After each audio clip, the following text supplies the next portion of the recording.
俄军看见地雷也要往前走，结果不出意外，地雷被成功引爆了，车内仅有一个人逃了出来。那么到底是怎么一回事呢？接下来跟大兵一起来看一下。从视频中呢，大家可以看到乌军在某处道路上部署了2排 TM62 反坦克地雷，而视频中的这辆俄军的 MT-LB 装甲车竟然毫不犹豫地开进了地雷阵，瞬间被炸成了战损版。浓烟之后，只有1名俄军士兵逃了出来，惊魂未定地蹲在装甲车的旁边，在环顾四周的残骸后呢，才回过神来，起身逃离现场。好家伙，这么明显的2排地雷都看不到吗？难道说在赌？就像那位传奇人物，你的枪里没有子弹。关键那是电视剧啊，这你也敢呢？这不是坑队友吗？而在这个视频被公布之后呢，曾任驻欧陆军和第7军总指挥的美国退役军官赫特林指出，所有训练有素的士兵都不会直接碾过地雷，如果发现就应该移动或者避开。此事件说明俄士兵没有受过良好训练。大兵觉得这很有道理，这也侧面证明了1年以来俄军为什么这么拉胯了。这里可能很多人不明白，为何乌军要将那么多地雷直接摆在柏油马路上，不怕俄军直接拆了吗？其实目前在现代化战争条件下，大部分地雷都是直接裸露的，一般只有小股的游击队才将地雷埋入土中，尤其是那些使用火炮、火箭炮进行大面积机动布射的地雷都没有埋入地下，而是直接布撒在地面上。因为现代地雷的主要作战目的呢，就是为了迟滞干扰敌军的运动，明摆着告诉你这儿有雷区，绕道倒是可以，但是必经之路撒一片，绕个道可能要翻越一座山，一整个区域，这便达到了延缓敌军行动的目的，杀伤人员和车辆都在其次。因此直接暴露式的布雷很正常，而且人工排雷速度远不如机械化布雷，机械化布雷只需要10几分钟，人工排雷和绕道都需要花费数十上百倍的时间。不过呢，俄乌战争进行到现在，国内到处都是地雷和爆炸物了，逐渐成为了乌克兰难以处理的问题。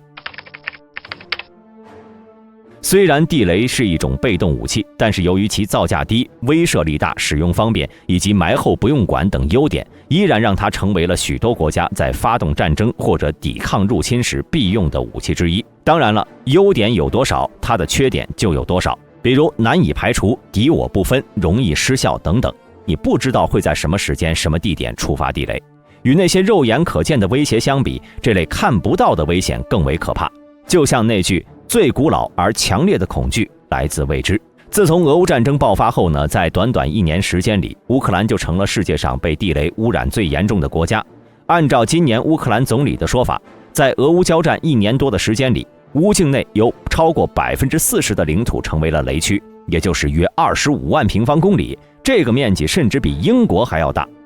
吴总理还表示，这是目前人类上最大的雷区了，因为无处不在的地雷，人们的生活变得异常困难，这对于我们国家的支柱产业农业造成了重大破坏。而此前地雷最多的地区是基辅和切尔尼戈夫。在俄军撤退之后呢，乌工兵在短短几个月时间内就排除了俄军布下的超过10万枚地雷。根据乌内务部的预测，就算是按照去年8月中旬的报告来计算，清除全部爆炸物也需要5到10年的时间，更何况战争现在还远未结束。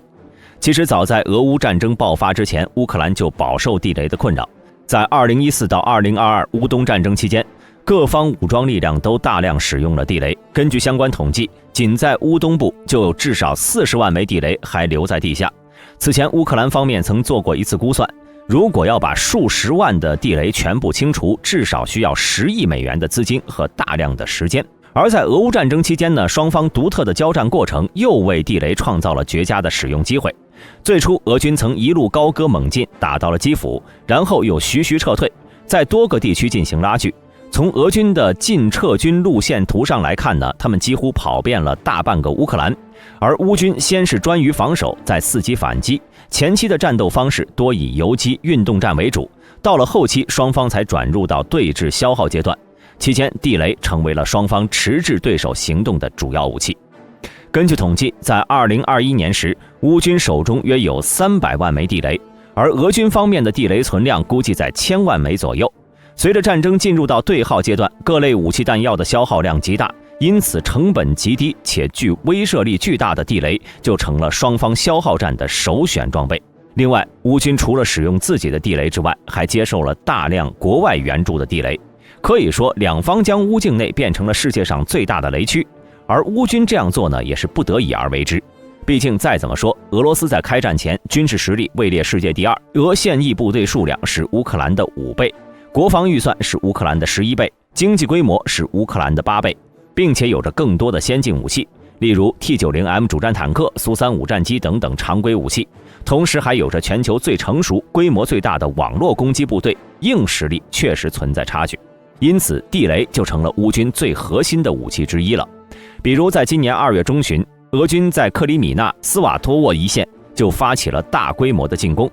期间投入了大量的坦克装甲车。对此，乌军只能采用非对称作战的方式，其核心呢就是密布反坦克地雷，在大片农田、树林旁边的道路、村庄、城镇附近，几乎所有俄军有可能进攻的路线上都布置上反坦克地雷，甚至出现了火炮、火箭炮。在俄军前进路线、后退路线机动布雷的情景，迫使俄军进攻期间非常谨慎，必须让扫雷车先在前进道路发射排雷索来清理，然后坦克装甲车沿着爆破路线谨慎前进。就算这样，有时多纵队相互掩护前进，还是免不了损伤大。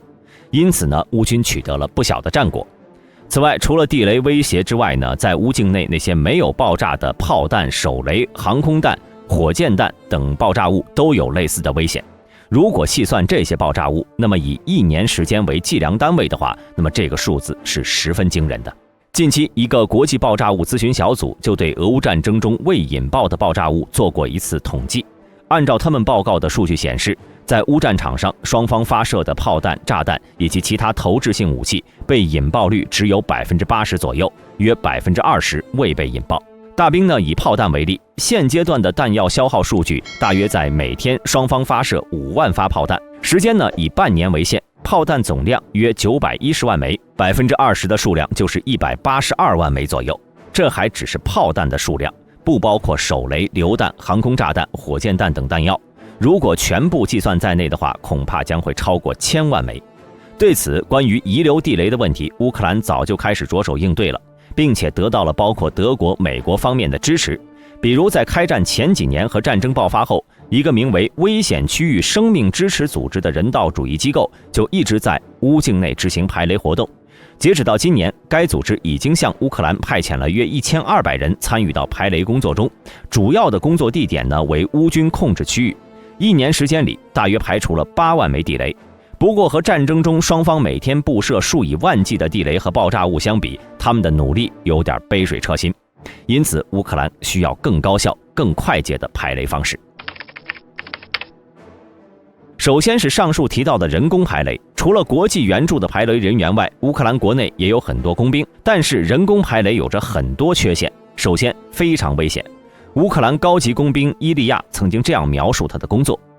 如果你懂得弹药相关的知识，知道如何移动和拆除这些弹药，那么这是一个简单的工作。但你不知道你拿在手里的炮弹有没有连上一根诡异的半线。不过恐惧是必要的，如果你没有恐惧，你会伤害到周围的人。你必须意识到，弹药爆炸半径会超过5米，而弹片会飞到200米。另外就是速度太慢。工兵们有一句话说得很好，1天的战斗意味着数月的排雷工作。在去年，乌工兵部队指挥官尼古拉斯曾经说道，现在已经是第5个月了，我们每天都从早上8点开始工作，设定好目标，把人分成4到5人的小组。32天以来，我们一直在亚戈德诺耶村附近的林区，我们每天清理一点，100平方米的地区通常能找到50个爆炸物。排雷需要的是精度，准确来说，我们这行没有明确的时间表。由此可见，布雷和排雷的效率不成正比。因此，最好的排雷方法就是使用专业设备。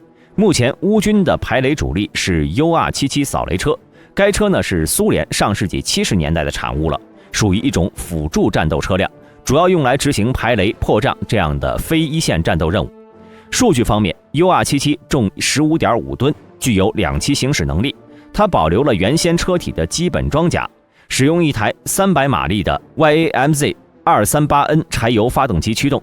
只需要2人就能进行操作，分别是驾驶员和车长。除了扫雷设备外，没有车载战斗武器。该车的扫雷方式与传统扫雷车一样，都是通过火箭弹将爆破索发射出去，爆破索落地后在目标区域爆炸，清理出安全通道。在 UR77 车顶后部有一个类似于炮塔的部件，造型就像一口平底锅，它就是该车的火箭弹发射器，内部有发射轨道，极限射程为500米。使用时需要以大角度射击，火箭弹飞出去后会跟着拖出2条长93米的炸药线，也就是内填炸药的消防软管，名为 UZP77， 重约800公斤，内部填充有725公斤的爆炸物。使用时需要提前借助起吊设备安放在扫雷车上。需要注意的是，用于破坏地雷的炸药线不一定能精准地落在雷场上，落地后经常弯弯曲曲。炸药线后方还有一条绳子连接着扫雷车，绳子内藏有用于引爆的线缆，发射后扫雷车能通过倒车将炸药线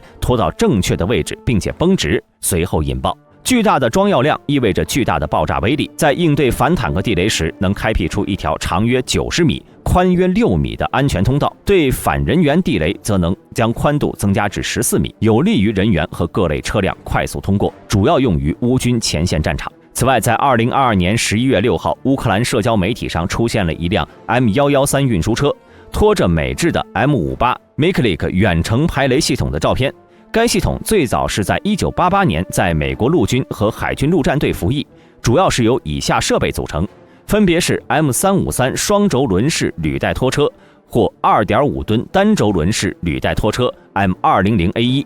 拖车上呢安装有一个装有 M147 火箭发射拖曳装置的 M58A3 软管，长约106米，内部装有794公斤 C4 炸药。该系统能在各种气候和恶劣天气条件下部署。拖车本身和火箭发射器能重复使用，并且可以在30分钟内重新装载新的 Mk22 Mod 4火箭和 M58A3 直列装药。而作为一款远程扫雷装置， M58 被设计用于雷场中，以爆炸方式开辟雷场通道。使用时可以由工兵指挥官从驾驶室发射，然后在车外100米的隐蔽掩体后，利用便携式控制面板进行远程引爆。期间，通过向雷场发射的 Mk22 Mod 4火箭，火箭呢会拖曳出长106米的软管，在引爆之后呢，能形成一个宽8米、长100米的通路。此外，乌克兰呢还接收了一辆英国的 Ametric 400扫雷车，该车是 Ametric 系列中功能最强大的。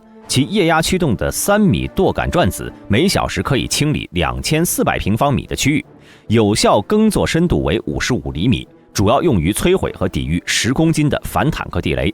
不仅如此，该车还有一个伸缩臂，可以连接不同的排雷工具箱。这一点呢，可以扩展到清除地雷和未爆炸弹药在困难的地点，比如河岸和斜坡上，同时保持完全静止。最重要的是，该车还能在800米范围内远程控制，允许操作员保持在安全距离，同时保持对机器所有功能的100%控制。就算是坐在驾驶室内操作，由于全装甲、隔音和空调舱室，操作员也能舒适和安全地鸟瞰排雷行动。并且呢，它还能安装一个独特的减视升降机驾驶室，以便吸收冲击和调整乘坐高度，借此获得最佳的视野。该设备呢，可以有效地清除那些藏在乌克兰农田里的地雷和爆炸物。当然，各国援助的扫雷设备远不止这些，这里大兵呢就不一一介绍了。除了设备外，各国还援助了众多资金和人员。比如，在去年12月6号，加拿大就曾向乌克兰拨款1500万加元，用于购置排雷设备，以此帮助乌克兰早日清除地雷和爆炸物造成的威胁。不过，就算是这样，想要彻底清除乌境内的地下威胁，依然需要数年的时间，而且这是在战争结束的情况下。那么大家还知道哪些能够帮助乌克兰清除地雷和爆炸物的方式或者设备吗？欢迎在评论区内讨论。如果视频中有出错的地方，也欢迎各位在评论区内指正。今天的视频到此结束，喜欢的朋友请点赞关注，咱们下期再见。